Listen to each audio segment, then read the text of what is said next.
سکتے ہیں اور اس کو اپنی زندگی یا کاروبار میں استعمال کر سکتے ہیں۔ ویسے بھی سیکھنا صرف اسکول یا کالج تک نہیں ہوتا، بلکہ آپ زندگی کے کسی بھی حصے میں سیکھ سکتے ہیں۔ تو ایک اسپیشلائزڈ نالج ہونا بہت اچھی بات ہے، کیونکہ آپ کو پتہ چلتا ہے کہ فیوچر میں آپ نے کیا سیکھنا ہے اور کیا کام کرنا ہے۔ جو آپ کا ہنر ہے اسے امپروو کرنا بہت ضروری ہے۔ اکثر کمپنیز بھی امپلائی کو رکھتے ٹائم ایجوکیشن کو تو دیکھتی ہی ہیں، ساتھ ان کی پرسنالٹی پر بھی غور کرتی ہیں۔ ایک سکسیسفل آدمی چاہے زیادہ پڑھا لکھا نہ ہو، لیکن اس میں خاص امبیشن اور پرسنالٹی ضرور ہوتی ہے۔ اس کے ساتھ اب آگے بات کرتے ہیں 5ویں سٹیپ کی، جو کہ ہے امیجینیشن یعنی فرض کرنا۔ تو آئیے اسے سمجھتے ہیں ایک کہانی سے۔ بہت پرانی بات ہے، ایک بار ایک بوڑھا دیسی ڈاکٹر ایک کیمسٹ کی دکان پر گیا۔ اس نے دکان میں کام کر رہے کلرک سے کہا کہ اس کے پاس ایک کیٹل ہے، ایک لکڑی کا پیڈل ہے جس پیڈل سے کیٹل میں بن رہی ڈرنک کو گھمایا جا سکتا ہے، وہ ہے، اور ایک میجک فارمولا ہے۔ ان تینوں چیزوں کا استعمال کر کے وہ کلرک امیر بن سکتا ہے، لیکن اس کے لیے اسے اس ڈاکٹر کو $500 دینے ہوں گے۔ اب یہ سن کر اس کلرک نے اپنی زندگی بھر کی جمع پونجی اس ڈاکٹر کو دے ڈالی اور $500 میں وہ تینوں چیزیں خرید لی۔ ڈاکٹر نے $500 لیے اور چلا گیا۔ اس نوجوان کلرک نے اپنی زندگی کی جمع پونجی اس فارمولے پر انویسٹ کر دی تھی۔ اس نے تینوں چیزوں کو مکس کر کے میجک فارمولا بنایا۔ یہ چیزیں اس کے ہاتھ ایک قسم کا سونا لگا تھا، جس سے شوگر انڈسٹری چلائی گئی، جس کی وجہ سے لاکھوں لوگوں کو روزگار بھی ملا۔ اس نے ساؤتھ کے ایک چھوٹے سے شہر کو بزنس کیپٹل بنا دیا۔ اس طریقے سے پرانی کیٹل ساری زندگی کام آتی۔ آپ جانتے ہیں اس کیٹل میں کیا تھا؟ اس کا نام تھا کوکا کولا، اور جس کلرک نے یہ بنائی تھی اس کا نام تھا آسا کینڈلر۔ لیکن کوکا کولا کی سکسیسفل ہونے کا سیکرٹ وہ کیٹل نہیں تھی، بلکہ وہ اس کلرک کی امیجینیشن تھی۔ جی ہاں، آپ بالکل ٹھیک سن رہے ہیں۔ ہماری چاہتوں کو پورا کرنے کے لیے امیجینیشن کی ضرورت پڑتی ہے۔ ہمیں سوچنا ہوتا ہے تاکہ وہ حقیقت بن پائے۔ جو چیز آپ کو سکسیسفل ہونے سے روک رہی ہے وہ ہے صرف آپ کی اپنی سوچ۔ آپ سوچ بدلیں، اپنی امیجینیشن کو استعمال کیجئے، پھر دیکھیے کمال۔ کوکا کولا بھی ایک آئیڈیا پر چلا۔ جو جتنی بھی چیزیں ہم آس پاس دیکھتے ہیں، سوشل میڈیا، ان کے پیچھے ایک آئیڈیا ہی تھا۔ ہم میں سے بہت سے لوگ زندگی بھر ایک بریک کا انتظار کرتے رہتے ہیں، لیکن سکسیس ایک دن میں نہیں ملتی۔ آپ کا آئیڈیا ایسا ہونا چاہیے جو ہر طرح کی پرابلم کا سامنا کر سکے۔ اس میں آپ کی ہار اور ڈسکریجمنٹ بھی مل سکتی ہے۔ تو ان سب باتوں کے لیے تیار رہیں، اپنے آئیڈیا کو اپنے جنون بنا لیجئے اور لگاتار کام کرتے رہیں، اور اس طرح آپ کسی بھی چیلنج کو ٹھیک طرح سے ہینڈل کر پائیں گے۔ ضروری ہے چھٹے سٹیپ کے بارے میں جاننا۔ یہ سٹیپ ہے آرگنائزڈ پلاننگ۔ مطلب یہ کہ جب تک آپ کے پاس کوئی پلان نہیں ہے، آپ کامیاب نہیں ہو سکتے۔ ایسے لوگ ڈھونڈیں جو آپ کے پلان میں آپ کی مدد کر سکیں۔ جب آپ لوگوں کی مدد لیں گے تو ظاہر سی بات ہے کہ بدلے میں آپ کو ان کو کچھ فائدہ دینا پڑے گا۔ اگر پہلا پلان فیل ہو جائے تو دوسرے پلان پر کام کریں۔ اگر یہ والا بھی نہیں چلتا تو ہار نہ مانیں، تب تک نئے پلان بناتے رہیں جب تک آپ کے ہاتھ میں کوئی پکا پلان نہیں لگ جاتا۔ یاد کریں کہ کس طرح سے تھامس ایڈیسن نے 10,000 بار کوشش کے بعد بلب بنایا تھا، تو بار بار فیل ہونے کے بعد وہ گریٹ انویسٹر بن پائے۔ ویسے بھی جو ہار مانتا ہے وہ کبھی نہیں جیت سکتا، اور جو جیتتا ہے وہ کبھی ہار نہیں مانتا۔ جو ہار مان لیتے ہیں ان میں جنون کی کمی ہوتی ہے۔ ہارنے کے بعد بھی نئے پلان بنانے والا آخر میں ونر بنتے ہیں۔ ویسے فیل ہونے کا مطلب ہے کہ کہیں کچھ غلط ہے، جو آپ کا پلان کام نہیں کر پایا اور اس میں آپ کو کچھ چینجز کی ضرورت ہے۔ جب آپ فیل ہوتے ہیں تو کوئی وجہ ڈھونڈیے، تو اس کو بہتر بنانے کے لیے کیا کر سکتے ہیں آپ یہ سوچئے۔ اس کے ساتھ آگے بڑھتے ہیں 7ویں سٹیپ کی طرف، جو ہے ڈیسیژن یعنی فیصلہ لینا۔ امیر لوگ کبھی بھی فیصلہ لینے کے لیے دیر نہیں کرتے، بلکہ ان میں آہستہ آہستہ ضروری چینجز کرتے رہتے ہیں۔ یہ آسانی سے لوگوں کی باتوں میں نہیں آتے، بلکہ خود کے آئیڈیا پر بھروسہ رکھتے ہیں۔ اوپینین اس دنیا کی سب سے سستی چیز ہے۔ کوئی بھی کسی دوسرے کو صلاح دینے کے لیے تیار رہتا ہے۔ اگر آپ ہمیشہ لوگوں کی رائے مانتے رہیں گے تو آپ کو کوئی فائدہ نہیں ہوگا۔ زیادہ تر لوگ آپ کو فضول اوپینینز دیں گے، جو آپ کو زیادہ ڈسکریج کرے گا اور نہ موٹیویٹ کرے گا، پھر وہ چاہے آپ کا کتنا ہی پکا دوست یا رشتہ دار کیوں نہ ہو۔ تو آپ کسی سے بھی رائے لینے کی بجائے اپنے مائنڈ کی پلان پر کام کریں، کیونکہ کامیاب آپ ہونا چاہتے ہیں۔ تو اس کے ساتھ آگے بڑھتے ہیں 8ویں سٹیپ کی طرف، جو کہ ہے پرسسٹنس، یعنی بے شک آہستہ آہستہ لیکن لگاتار آگے بڑھتے رہنا۔ جی ہاں، آخر کہیں سے تو چلنا شروع کرنا ہوگا، تبھی تو کامیابی آپ کے ہاتھ لگے گی۔ لگاتار اپنی منزل کی طرف چلنے سے پہلے اپنی منزل چن لیں۔ آپ کیا کیا حاصل کرنا چاہتے ہیں یہ اور کیوں، یہ جاننا بہت ضروری ہے، تبھی آپ کو موٹیویشن ملے گی۔ خود پر یقین رکھیں کہ آپ اتنے قابل ہیں، آپ سکسیسفل ہو سکتے ہیں۔ اپنے لیے ایک صحیح پلان تیار کریں، اپنی ول پاور کو جان لیں اور پھر اپنے پلان پر فوکس کریں۔ سب سے پہلے ضروری ہے اپنے من کا ڈر بھگا دیں۔ جو ڈرتا ہے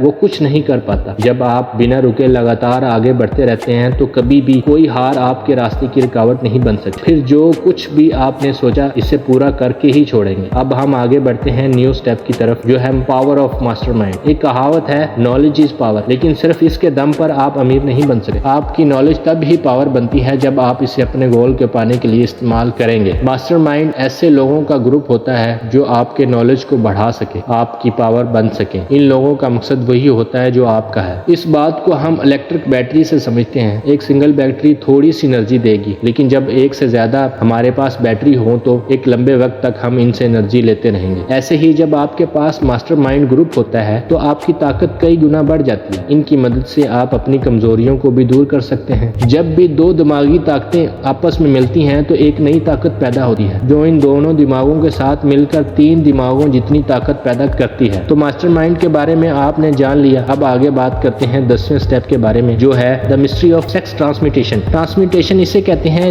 جب انرجی ایک فرم سے دوسری فرم میں بدلتی ہے۔ سیکس انسان کا سب سے طاقت اور موٹیویشن ہوتی ہے۔ سیکس ٹرانسمٹ کا مطلب ہے ہم اپنی سیکس انرجی کو کئی اور پروڈکٹیو کاموں میں استعمال کر سکیں، کیونکہ اس میں بہت پاور ہوتی ہے۔ کریٹیوٹی اور بزنس کے لیے سیکس انرجی کا استعمال کیا جا سکتا ہے۔ سیکس ایک نیچرل چیز ہے، یہ انسان کی ضرورت کی چیزوں میں سے ایک، آپ اس سے انکار نہیں کر سکتے۔ اگر اسے قابو میں نہ کیا جائے تو ایک ڈسٹریکٹیو ہتھیار بن سکتا ہے، لیکن اگر اسے ول پاور کی طرح استعمال کیا جائے تو اس سے بہت کچھ اچیو کیا جا سکتا ہے۔ جتنے بھی سکسیسفل میوزیشین، وکیل، بزنس مین، انہوں نے اپنی اس بھوک کا استعمال اپنی کریٹیوٹی میں کیا اور وہ کامیاب بھی ہوئے۔ مائنڈ کو چینج کرنے کے کئی طریقے ہیں، جیسے شراب، ڈرگز یا آپ کے من کا ڈر۔ ان سب میں سیکس سب سے اسٹرانگ ہے۔ جو انسان اس پر کنٹرول نہیں کر پاتا وہ اکثر جرم، غریبی اور بدحالی میں زندگی گزارتا ہے۔ جس نے بھی اس طاقت کا صحیح استعمال کیا اس کا ہمیشہ بھلا ہوا ہے، وہ ایک جینیس بن کر ابھرتا ہے۔ ویسے بھی جینیس انسان کسی پلین کی پاور جیسا ہوتا ہے، وہ پہاڑوں کے اوپر سے جاتا ہے۔ ہمیشہ کریٹیو امیجنیشن ہماری سکس سینس کی طرح ہوتی ہے، ہم جتنا اچھا سوچیں گے اتنا ہی کامیاب ہوں گے۔ اس سے پروو ہوا کہ سکسیسفل لوگوں میں اسٹرانگ سیکس انرجی ہوتی ہے، وہ اپنی اس انرجی کو وہاں استعمال کرتے ہیں جہاں ان کی ضرورت ہوتی ہے۔ جتنے بھی گانے، کویتائیں یا ناولز ہیں ان میں لو اور سیکس کا ذکر ہے۔ آپ کے اندر کانفیڈنس آپ کی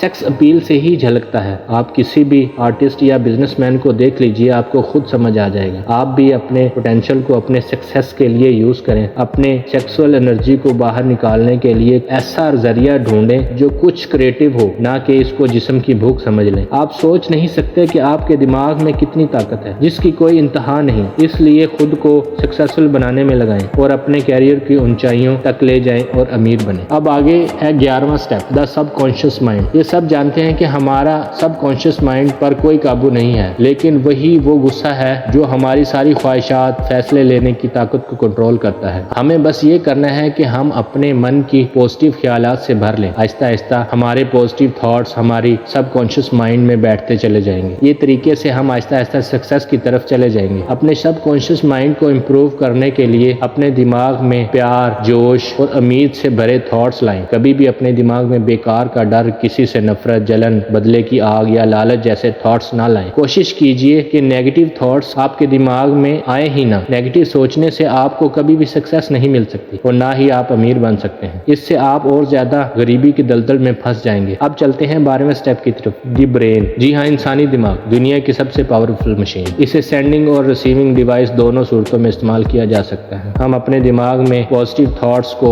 بھر کر کامیاب ہو سکتے ہیں، اس لیے اچھے موقع خود ہی ڈھونڈ سکتے ہیں۔ ہم اپنے جنون کو اصلیت میں اتار کر اپنے خواب پورے کر سکتے ہیں۔ ہمارے اندر وہ پاور ہے کہ ہم فوراً فیصلے بھی لے سکتے ہیں اور ہارنے پر پھر سے کوشش کر سکتے ہیں۔ جو کچھ بھی آپ نے اس سمری میں سیکھا اس کو اپنی ریئل لائف میں استعمال کرنے کی کوشش کریں تو آپ اپنی فائنینشل سکسیس سے زیادہ دور نہیں ہیں۔ اس کے ساتھ امیر اور سکسیسفل بننے کے لیے ان 13 سٹیپس کا آخری سٹیپ، دا سکس سینس۔ تو جب تک آپ باقی 12 سٹیپس میں مہارت حاصل نہیں کر لیتے آپ اس 13ویں سٹیپ تک نہیں پہنچ سکتے۔ یہ سکس سینس ہمارے سب کانشیس مائنڈ کا ایک حصہ ہے جو ہماری کریٹیو امیجنیشن سنبھالتا ہے۔ ہماری سکس سینس نہ صرف ہمیں کریٹیو آئیڈیاز دیتی ہے بلکہ کئی بار آنے والے خطروں کے بارے میں بھی ہمیں آگاہ کر دیتی ہے۔ ہم اپنی ہار یا جیت خود چن سکتے ہیں اور اپنی سوچنے کی پاور سے سکسیس کو حاصل کر سکتے ہیں۔ سکسیس کا راستہ ہمارے خوابوں سے شروع ہوتا ہے۔ جیسے جیسے آپ ان 13 سٹیپس پر آگے بڑھتے جائیں گے آپ کو وزڈم ملتا جائے گا۔ اپنی سکسیس کے لیے بہت ضروری ہے کہ خود کو جانیں اور دوسروں کو جانیں، اور آخر میں ایک سکسیسفل آدمی اس لا آف نیچر کو سمجھ سکتا ہے۔ اس کے لاسٹ چیپٹر میں آپ سیکھیں گے کہ ڈر کو اپنے من سے کیسے دور کیا جائے، کیونکہ جب تک آپ اس کو دور نہیں کریں گے، بنا ڈر کو جیتے آپ امیری کی راہ پر پاؤں نہیں بڑھا سکتے۔ تو آئیے جانتے ہیں ڈر کے 6 بھوتوں کو جو اپنے من سے کیسے بھگائیں۔ کچھ ایسے چھپے دشمن ہوتے ہیں جو ہمیں دولت مند نہیں ہونے دیتے۔ وہ دشمن ہے شک، فکر اور نیگیٹو خیال۔ ان میں سے ایک بھی خیال آئے تو آپ کے من میں باقی خود ہی آ جاتے ہیں، بلکہ بن بلائے مہمان کی طرح۔ تو خود جب تک ان سے لڑ کر آپ ان کو دور نہیں کریں گے، یہ آپ کو یوں ہی تنگ کرتے رہیں گے، اور خود پر یقین نہ ہونے سے ہمارے اندر ایک عجیب سا ڈر پیدا ہو جاتا ہے۔ ہم یہاں ایسے 6 ڈروں کے نام بتائیں گے۔ وہ ہے غریبی کا ڈر، تنقید ہونے کا ڈر، خراب صحت کا ڈر، پیار کھونے کا ڈر، بڑھاپے کا ڈر اور آخر میں موت کا ڈر۔ یہ ڈر ہماری قابلیت کو کم کر دیتے ہیں، لیکن اصل میں یہ ڈر صرف ہمارے دماغ کا وہم اور کچھ نہیں۔ اس کا سیدھا مطلب ہے کہ اس ڈر پر قابو پایا جا سکتا ہے۔ ایک ایسی چیز جس پر ہمارا پوری طرح کنٹرول ہوتا ہے وہ ہے ہمارے تھاٹس۔ جیسے ہی کوئی خیال ہمارے دماغ میں آتا ہے، وہی خیال آپ کی سوشل، پروفیشنل ڈیسٹنی بن جاتا ہے۔ آپ لگاتار بیماری کے بارے میں سوچتے ہیں تو سچ میں بیمار پڑ جاتے ہیں۔ اس لیے تو کہتے ہیں اپنی ول پاور سٹرونگ کرنی چاہیے۔ کچھ لوگ باقیوں کے مقابلے میں زیادہ قسمت والے لگتے ہیں، ایسا ان کی تھنکنگ کی وجہ سے ہوتا ہے۔ وہ خود کو لکی اور بہتر سمجھتے ہیں تو باقی بھی انہیں ایسا دیکھتے ہیں۔ جیسے ہم سوچتے ہیں وہی ہم بنتے ہیں۔ آپ اپنے کانوں اور دماغ کے دروازے ہر اس انسان کے لیے بند کر لیجئے جو آپ کو کمزور کرتے ہیں۔ خود کو ہر فکر سے دور رکھیں۔ یہ کبھی نہ سوچیں کہ لوگ کیا سوچیں گے۔ بڑھاپا اور موت ایک حقیقت ہے، اس کو مانیں کیونکہ یہ ایک دن سب کو آئے گی۔ زندگی میں ایسا کچھ نہیں جس کی وجہ سے آپ کو فکر کرنی پڑے۔ کہنے کا مطلب ہے سوچئے اور امیر بنیے۔ تو دوستو کمنٹ کر کے ضرور بتائیے کہ یہ سمری کیسی لگی، اور اگر کوئی بک کے بارے میں آپ سننا چاہتے ہیں تو کمنٹ میں بتائیں۔ ویڈیو کو شیئر اور لائک کریں اور اپنا بہت سا خیال رکھیں۔ ملتے ہیں نیکسٹ سمری میں۔ اللہ حافظ۔ پاکستان زندہ باد۔